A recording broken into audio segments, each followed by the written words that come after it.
संदेश सुरू झालेला आहे, आपल्याला अजून भरपूर संदेश ऐकायचा आहे. माझी इच्छा आहे की निराशा निघून जावी.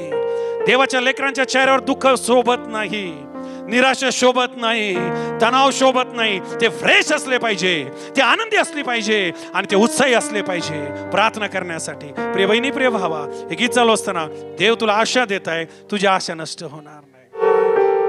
जीवन सुना सुना है, जीवन अधूरा है,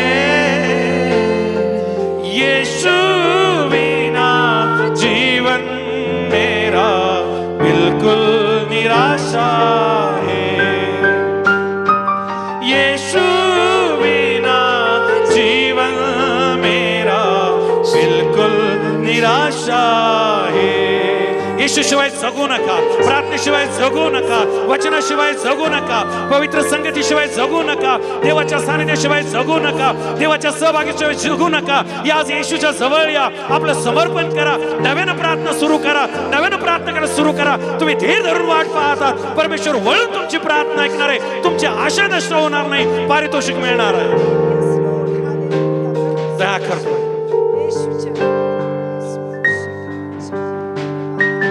गम से भरपूर इस जीवन को खुशियों से भर दे तू यीशु. गम से भरपूर इस जीवन को खुशियों से भर दे तू यीशु. अंधेरों में खोया है जीवन, उजाला दिखा दे तू यीशु. अंधेरों में खोया है जीवन, उजाला दिखा दे तू यीशु. जीवन सुना सुना है, जीवन अधूरा है,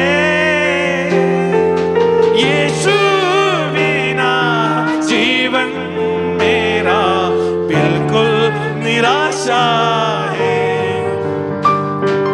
यीशु बिना जीवन मेरा बिल्कुल निराशा है.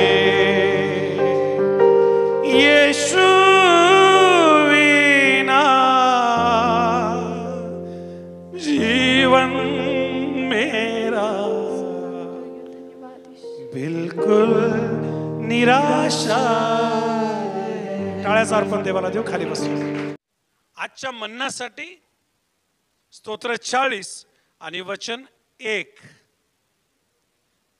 आजच्या मन्नासाठी नीतिसूत्राचं पुस्तक याचा 23वा अध्याय आणि वचन 18.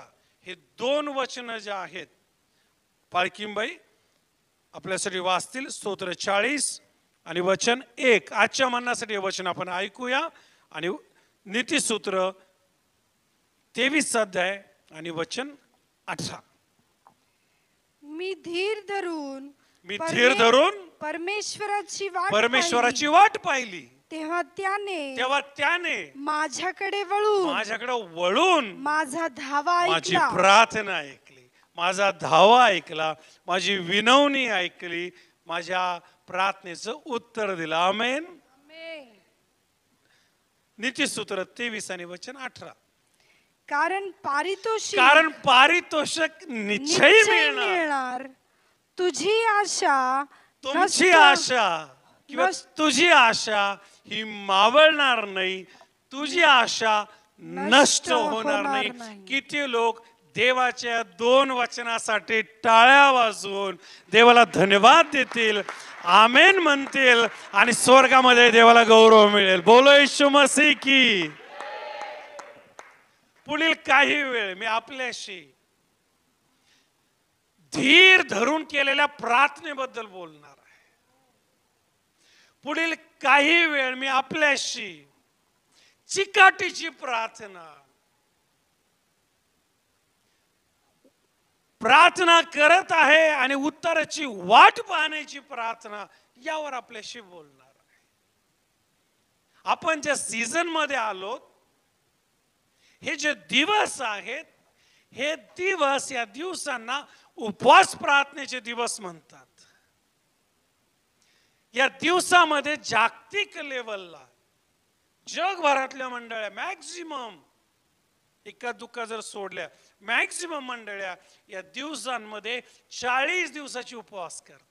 आपल्यापैकी अनेक जण उपवास करत असतील आणि फक्त उपवास करतात असं नाही तर या दिवसामध्ये बायबल वाचतील, या दिवसामध्ये प्रार्थना होतील, या दिवसामध्ये पवित्र जीवन जगतील, या दिवसामध्ये देवाच्या सहवासात जातील, प्रभूचा शोध घेतील, त्याच्या समागमे चालतील आणि जास्तीत जास्त देव बाप्पाच्या जवळ जाण्याचा प्रयत्न करतील. कारण हे जे दिवस आहेत याला उपवास काळ, उपवास समय, लेंथ समय अशा प्रकारचं म्हणतात.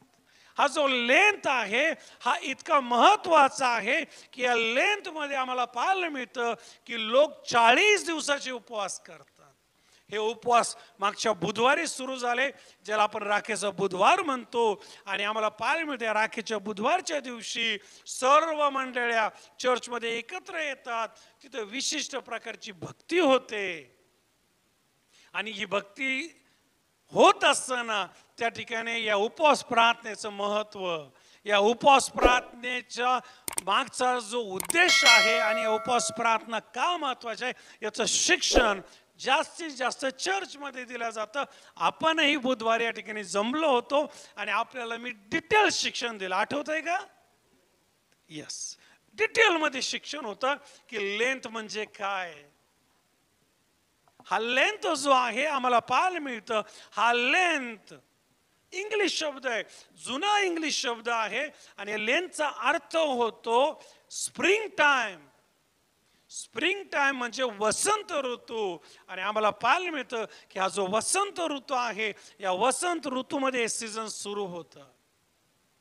या दिवसांमध्ये आम्ही पाहतो वसंत ऋतूमध्ये जागतिक मंडळी 40 दिवस उपवास प्रार्थना करते, प्रार्थनेत जोर देते, उपवासात जोर देते. आणि हा जो समय आहे, हे जे सीझन आहे, या सीझनला प्रार्थनेचं सीझन म्हटलं जातं, उपवासाचं सीझन म्हटलं जातं.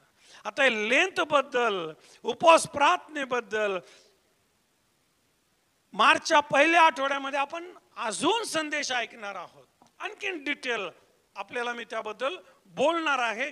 त्याच्याबद्दल अजून आणखी जेवढी जास्त आपल्याला देवाच्या वचनातून शिकवण घेता येईल तेवढं शिक्षण घेऊ, तेवढी शिकवण घेऊ आणि उपवास प्रार्थना करण्यासाठी आपण मजबूत होऊ.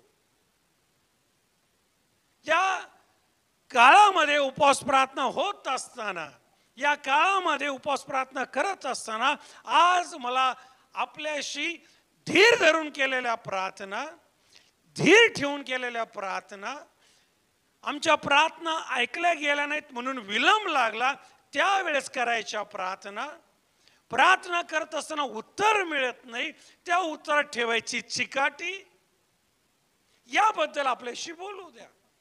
मी आपल्याला मागे सांगितलं ना, परत सांगतो की आम्ही आमच्या जीवनामध्ये ज्यावेळेस आम्हाला ख्रिस्ताची ओळख होती, ज्यावेळेस आम्ही ख्रिस्ताकडे येतो,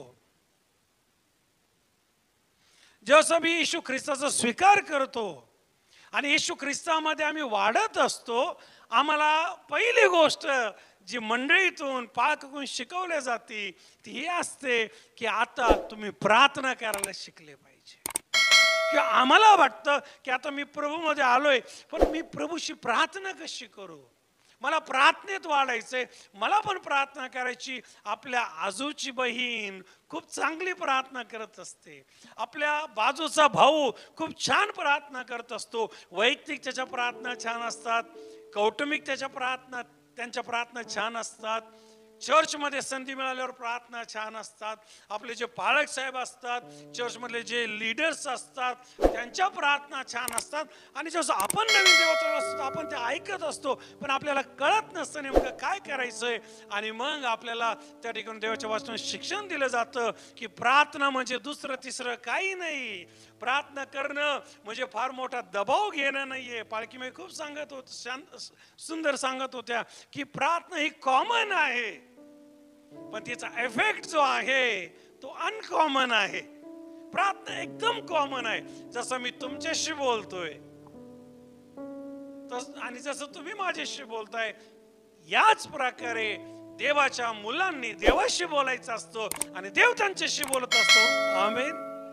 प्रार्थना इतकी सुंदर आहे, इतकी सोपी आहे की तिच्याबद्दल फार प्रेशर जो आहे तो घेता कामा नये.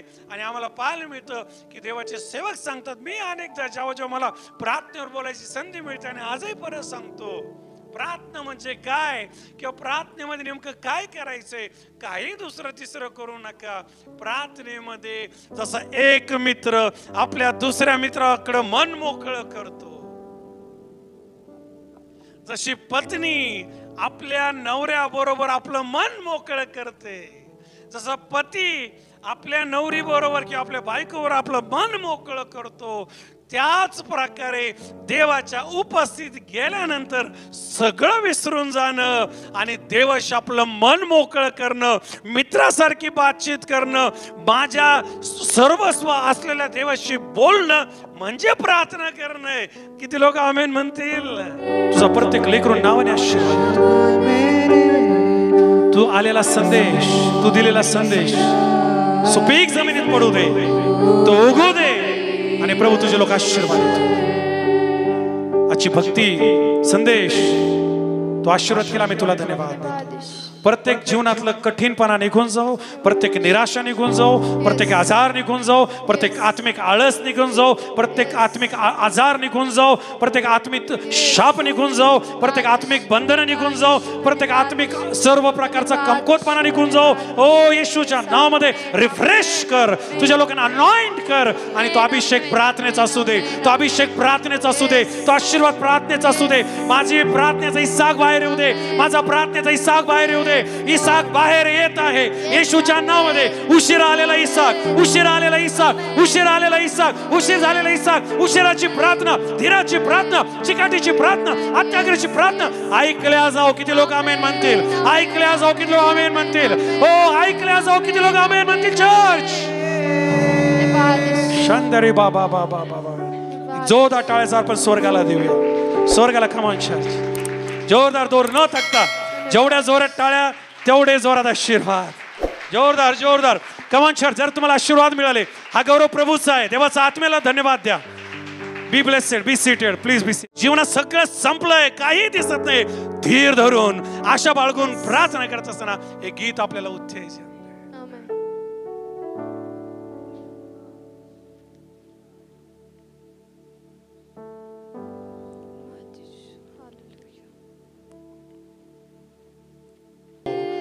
संदेश सुरू झालेला आहे, आपल्याला अजून भरपूर संदेश ऐकायचा आहे. माझी इच्छा आहे की निराशा निघून जावी. देवाच्या लेकरांच्या चेहऱ्यावर दुःख शोभत नाही, निराशा शोभत नाही, तणाव शोभत नाही. ते फ्रेश असले पाहिजे, ते आनंदी असले पाहिजे आणि ते उत्साही असले पाहिजे प्रार्थना करण्यासाठी. प्रिय बहिणी, प्रिय भावा, हे गीत चालू असताना देव तुला आशा देत आहे, तुझी आशा नष्ट होणार नाही. इस दुनिया के माया में फंसकर हमने किया है गुनाह, इस दुनिया के माया में फंसकर हमने किया है गुनाह, इस गुनाह के बदले में यीशु तूने लिया है सजा, इस गुनाह के बदले में यीशु जी तूने लिया है सजा. जीवन सुना सुना है, जीवन अधूरा है, यीशु बिना जीवन मेरा बिल्कुल निराशा है, यीशु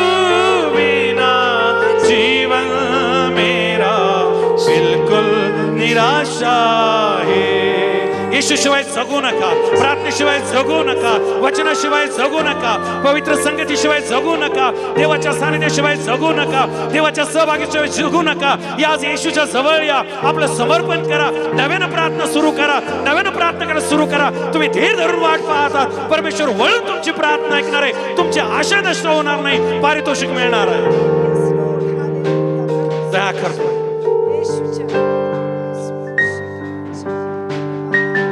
गम से भरपूर इस जीवन को खुशियों से भर दे तू यीशु। गम से भरपूर इस जीवन को खुशियों से भर दे तू यीशु।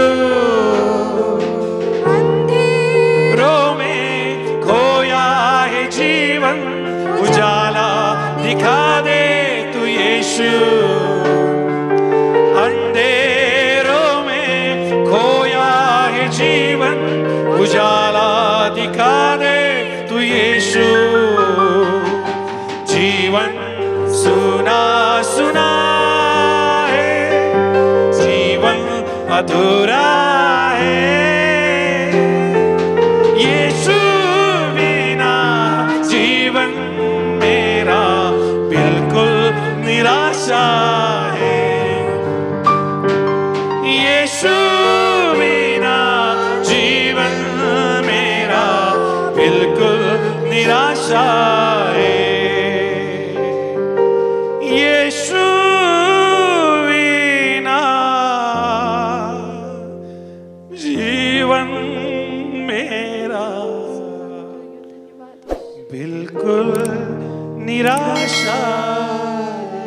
टाळ्याचा अर्पण देवाला देऊ, खाली बसू।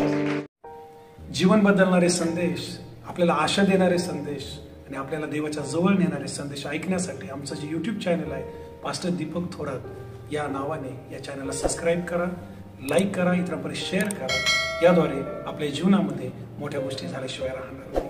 God bless.